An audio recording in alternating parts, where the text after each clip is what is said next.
Okay, what's in the news? So I suppose I got a lead by the story, I suppose, that Evel Knievel's son, Robbie Knievel, dies at 60 in a Reno hospice. I believe he had prostate cancer, I believe. It was something like that. He'd been suffering for a long, long time, and it's basically... it doesn't really say. It was some kind of cancer, I believe. Anyway, it goes into this here. It goes into a story here as well. This happened a couple of days ago, I believe. And, very sad end to, a great career, in this kind of entertainment field, this motorcycle entertainment field. Famously, he didn't use Harley Davidsons, I don't believe, for most of his stunts, unlike his father, who did use Harley Davidsons for most of his stunts, I believe. But it's interesting. I did a bit of research afterwards and say, his Robbie Knievel's longest jump, his furthest jump, and he jumped over quite a few things. He famously jumped over the Grand Canyon. He jumped over the fountains at the Caesar's Palace, which Evel Knievel failed to do. And a couple of years ago, Travis Pastrana did it on. Now, was it on Harley Davidson's, modified Harley Davidson by Roland Sands, or was it on Indians? I think it was on the Harley Davidson's, modified by Roland Sands. But anyway, Robbie Knievel's longest distance jumped was 228 feet, and he did that in 1999. His father, Evel Knievel, in 1975, did his furthest jump, and bearing in mind this is on a heavier bike, on a Harley Davidson, I believe, and that was on 133 feet. So, there was a big difference between father and son. Okay, that's dwarfed into insignificance. Well, not insignificance, but it's dwarfed into hardly anything really when you consider.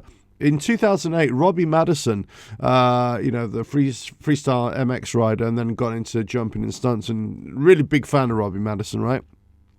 He broke a world record, and he set it at 351 feet, right? Then Alex Harville in 2012 broke the world record and landed a 425-foot jump. Would you believe 425 foot? Now, I'm a little bit unclear, so let us know in the comments below if you're watching as well. But if Alex Harwell actually died, I think it's 2021, or is it 2000? I'm not sure exactly the date. I think it's 2021 when he was attempting to break that world record again, and on a practice jump he landed really hard and subsequently died, unfortunately.